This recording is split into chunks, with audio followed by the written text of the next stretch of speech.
నమస్కారాలు. ఈరోజు ఈ ప్రెస్ మీట్ పెట్టడానికి ముఖ్య ఉద్దేశం ఏదైతే మొన్న అసెంబ్లీలో చరిత్రలో నిలిచిపోయేలాగా మన ఆంధ్ర రాష్ట్ర రాజధానికి చట్టబద్ధత ఇవ్వాలని చెప్పి ఒక నిర్ణయం అసెంబ్లీలో తీసుకోవడము నిజంగా ప్రజలందరూ కూడా హర్షిస్తున్నారు. ఎందుకంటే మనం చూసినాం గతంలో రాష్ట్ర విభజన జరిగిన తర్వాత మనము ఎటువంటి పరిస్థితులలో మన ఆంధ్ర రాష్ట్రాన్ని ఏర్పాటు చేసుకున్నాం, మరి రాజధాని ఎక్కడ పెట్టాలనేది కూడా మనం డిస్కషన్ లేకుండానే మన విభజన జరగడము, లోటు బడ్జెట్ ఉండడము, అప్పులు మీదకేసుకొని ఎన్నో ఇబ్బందులతో మన రాష్ట్ర విభజన జరిగింది.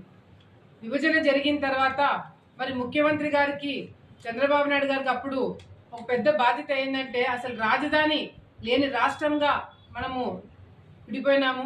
రాజధాని పెట్టాలంటే ఎక్కడ పెట్టాలని చెప్పి చాలా చర్చలు చేసిన తర్వాత విజయవాడ గుంటూరు మధ్యన పెట్టాలని చెప్పి అప్పుడు ఒక నిర్ణయం తీసుకోవడం జరిగింది.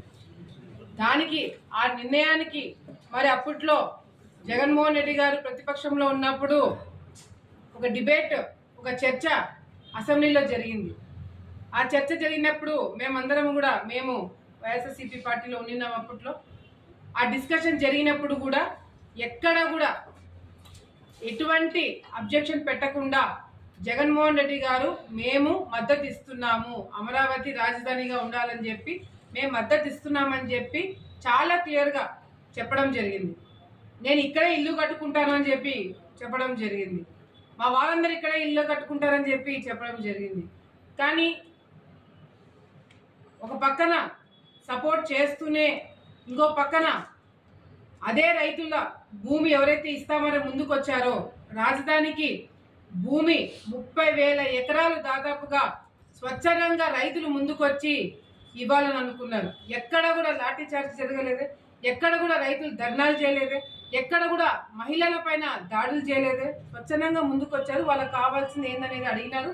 కానీ తగినట్టుగానే ప్రభుత్వం అప్పట్లో ఇస్తామని చెప్పి చెప్పడం జరిగింది.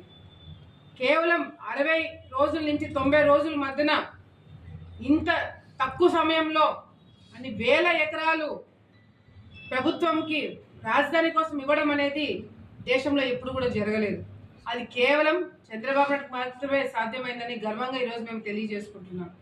మరి అటువంటి రాజధాని మేము మద్దతు ఇస్తున్నామని చెప్పంగానే రైతులు భూమి ఇవ్వడానికి ముందుకు వస్తుంటే వాళ్ళ భూములు కాలుస్తారు, వాళ్ళ పంటలు కాలుస్తారు, భూమి ఇవ్వద్దని చెప్పి బెదిరిస్తారు.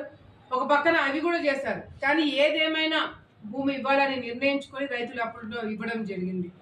ఇది ఒక పక్కన జరుగుతూనే మరి 30,000 ఎకరాలు భూమి ఇచ్చిన తర్వాత ఆ ప్రభుత్వము రాలేకపోయింది. జగన్ ప్రభుత్వం వచ్చిన తర్వాత వైఎస్ఆర్సీపీ నాయకులు అధికారంలోకి వచ్చిన తర్వాత కూర్చోడానికి అసెంబ్లీ ఎవరు కట్టించినారు, హైకోర్టు ఎవరు కట్టించినారు? ఇవన్నీ ఉమ్మడి రాష్ట్రంలో ఉన్నప్పుడు కట్టినవి కాదు. చంద్రబాబు నాయుడు గారు 14-19 టైంలో కట్టించిన భవనాల్లోనే ఈరోజు అసెంబ్లీలు కూడా జరుగుతున్నాయి. జగన్మోహన్ రెడ్డి గారు వచ్చిన తర్వాత రాజధానిని అభివృద్ధి చేస్తారేమో, ఇంకా గొప్పగా ఏమైనా చేస్తారేమో అని చెప్పి నమ్మి ఓట్లేసిన వాళ్ళ పరిస్థితి ఏంటి? ఒక్క రాజధాని కాదు, నేను ఇంకొక రెండు రాజధానులు ఇస్తాను మీకు అని చెప్పి ఏదో చాక్లెట్లు బిస్కెట్లు ఇచ్చినట్టుగా 3 రాజధానులని చెప్పి ఆంధ్ర రాష్ట్రాన్ని నవ్వుల పాలన చేసింది జగన్మోహన్ రెడ్డి. దేశంలో ఎక్కడ కూడా ఈ 3 రాజధానులు లేవు. అటువంటిది ఒక రాజధాని కట్టుకోవడానికి మనకి లోటు బడ్జెట్తో డబ్బులు లేక ఇబ్బందులు పడుతుంటాయి. ఈయన 3 రాజధానులు కట్టిస్తాడంట. 3 రాజధాని పేరు మీద 3 ముక్కల ఆట ఆడి రాష్ట్రాన్ని విభజన చేసి ఆల్రెడీ ముక్కలైన రాష్ట్రాన్ని ఇంకా 3 ముక్కల ఆటలు ఆడి రాయలసీమ ప్రాంతం వాళ్ళని మోసం చేసి అమరావతి రైతుల భూమి ఇచ్చిన వాళ్ళని రోడ్డు మీదకి తీసుకొచ్చి విశాఖపట్నంలో కబ్జాలు చేసి వాళ్ళని ఇబ్బంది పెట్టి ఏ ప్రాంతం వాళ్ళు కూడా సంతోషంగా లేకుండా చేసినాడు. మరి అదేవిధంగా మొన్న రాజధానికి చట్టబద్ధత అమరావతికి ఇవ్వాలని చెప్పి అసెంబ్లీలో చర్చ జరిగితే దాని గురించి ఒక్క వైసీపీ నాయకుడు దీని గురించి స్పందించారు. దీని గురించి ఒక్కరు మాట్లాడరు. ఇంకా మొన్న నేను ఇందాక పేర్నేని నాన్నగారిది ప్రెస్ మీట్ చూసా. ఆయన అంటున్నారు జగన్మోహన్ రెడ్డి గారు ప్రభుత్వం వచ్చిన తర్వాత మేము చాలా గొప్ప పనులు చేసినాము. చంద్రబాబు నాయుడు ఏం చేస్తున్నాడు? ఒక హైకోర్టు కట్టినాడు, ఒక అసెంబ్లీ కట్టినాడు, 2-3 బిల్డింగ్లు కట్టినాడు, కొన్ని రోడ్లు వేసినాడు. దీనికా రాజధాని అని చెప్పి మాట్లాడుతున్నారు. మరి వీళ్ళేం చేస్తున్నారు? సరే మేము అన్నే చేశామని చెప్పి మీరు మాట్లాడుతున్నారు కదా, మరి వైసీపీ నాయకులు మీరు అధికారంలోకి వచ్చిన తర్వాత రాజధాని కోసం మీరు ఎంత డబ్బు ఖర్చు పెట్టినారు? పోలవరం కోసం ఎంత డబ్బు ఖర్చు పెట్టినారు? ఇరిగేషన్ ప్రాజెక్టుల గురించి ఎంత ఖర్చు పెట్టారు? ఏమీ లేదు, అన్ని సున్నా. ఏమి వీళ్ళు ఖర్చు పెట్టారంట, వీళ్ళు అభివృద్ధి చేయరంట, కానీ మేము ఎందుకు తక్కువ చేశామని చెప్పి మా మీద ప్రశ్నిస్తున్నారు. ఏమాత్రమైనా ఇంగిత జ్ఞానం ఉండి మాట్లాడుతున్నారా అని చెప్పి సందర్భంగా వాళ్ళకి తెలియజేసుకుంటున్నాం. ఈరోజు రాజధాని అమరావతి అని చెప్పిన తర్వాత జగన్మోహన్ రెడ్డి గారు ఇల్లు కట్టుకున్నారు, విశాఖపట్నంలో కూడా ఇల్లు కట్టుకున్నారు, ఆయనకి రాయలసీమలో కూడా ఇల్లు ఉంది. అంటే ఈయనలాగా మిగతా ప్రజలందరూ కూడా 3 ఇల్లు కట్టుకోవాలంటనా? రాజధాని 3 ఉంటే. ఈరోజు రాజధాని అమరావతి అని గర్వంగా చెప్పుకోదట్టుగా చంద్రబాబు నాయుడు తీసుకున్న నిర్ణయము కేంద్రంలో కేబినెట్ ఒప్పుకొని ఇప్పుడు లోక్సభలో చర్చ, తర్వాత రాజ్యసభలో చర్చ, ఆ తర్వాత మన ప్రెసిడెంట్ ఆఫ్ ఇండియా ఆమోదం తీసుకొని బయటికి వస్తే తెలుగు వారు, ఆంధ్ర రాష్ట్రము ప్రజలందరూ కూడా, వచ్చే తరాలు కూడా చంద్రబాబు నాయుడు గారిని కూటమి ప్రభుత్వాన్ని గుర్తుపెట్టుకుంటారు. ఎందుకంటే మొన్న జగన్మోహన్ రెడ్డి గారు ఉన్నప్పుడు మీ రాజధాని ఏదంటే ఒకరి పక్కన ఒకరు చూసుకొని ఏది చెప్పాలో అర్థం కాదు. కర్నూలు చెప్పాలా, విశాఖపట్నం చెప్పాలా, అమరావతి చెప్పాలా, ఏది చెప్పాలో అర్థం కాలే. కానీ ఇప్పుడు గర్వంగా మా రాజధాని అమరావతిని గర్వంగా చెప్పుకోదట్టుగా ఈరోజు మేము చర్యలు తీసుకున్నాం. అంతేకాదు ముఖ్యమైన ఉద్దేశం ఇక్కడ ఇంకోటి ఏదైనా ఉందంటే, పరిశ్రమలు ఏదైనా వచ్చి అమరావతిని డెవలప్ చేయాలంటే, ఏదైనా హోటల్ కట్టాలన్నా, ఇన్స్టిట్యూట్స్ పెట్టాలన్నా, పెద్ద పెద్దవి ఏమన్నా ఇన్వెస్ట్మెంట్ రావాలంటే కూడా ఇది బాగానే ఉంది, మేము పెడతాము. రాజకీయ కోణం పక్కన పెడితే పరిశ్రమలు పెట్టడానికి మేము వచ్చిన వాళ్ళు రేపు పొద్దున మళ్ళీ ఏదైనా పొరపాటున వాళ్ళు వస్తే, రాజధాని మారుస్తే మా పరిస్థితి ఏంటి అని చెప్పి వాళ్ళు మొత్తుకుంటుంటే చంద్రబాబు నాయుడు గారు ఆలోచన చేశారు.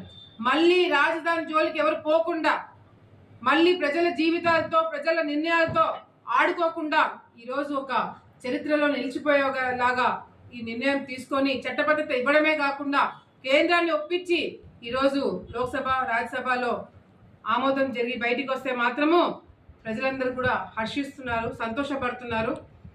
ఈ తుగ్లక్ లాంటి పరిపాలన మళ్ళీ పొరపాటున కూడా రాదు, రాకుండా చేస్తాము. కానీ ఒకవేళ వచ్చినా కూడా ప్రజలకు ఇబ్బంది లేకుండా రాజధాని కాపాడుకోవడానికి నిర్ణయం తీసుకున్నాం.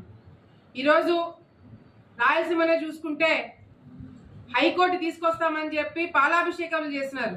హైకోర్టు కాదు కదా, బెంచ్ కూడా ఇవ్వలేకపోయినారు. మేము ఫస్ట్ నుంచి మా స్టాండ్ బెంచ్ మేము అప్రూవ్ చేయడం జరిగింది. అంతేకాకుండా రాయలసీమకి ప్రాజెక్టులు అన్నారు. ఎక్కడ తీసుకొచ్చారు ప్రాజెక్టులు? చివరి ఆయకట్టు వరకు నీళ్లు తీసుకురావాలని ఎప్పుడైనా ఏ రోజైనా మాట్లాడినారా? అంతెందుకు ఈరోజు తెలుగంగ ఆఫీస్లో మనం కూర్చున్నాం, ఇరిగేషన్ డిపార్ట్మెంట్ ఆఫీస్లో కూర్చున్నాం. ఏ ఒక్క రోజైనా ఏ ఎమ్మెల్యే అయినా, వైసీపీ నాయకులు ఎవరైనా ఎప్పుడైనా వచ్చి ఇక్కడ కూర్చున్నారా? అసలు ఏం జరుగుతుందో ఎప్పుడైనా చూసినారా? చివరి ఆయకట్టు కంటే నీళ్లు రావాలంటే ఏం చేయాలో మీకు తెలుసా? ఏమీ లేదు. ఏమనంటే అధికారులకు ఫోన్ చేస్తే నీళ్లు పంపి అంతే, మా పని అయిపోయింది. ఎక్కడి నుంచి రావాలా, ఎంత రావాలా, ఎప్పుడు రావాలా, ఎట్లా వాడుకోవాలనే అవగాహన కూడా లేకుండా వైసీపీ నాయకులు గతంలో పరిపాలన చేశారు. మంత్రులు ఉన్నారు వైసీపీలో.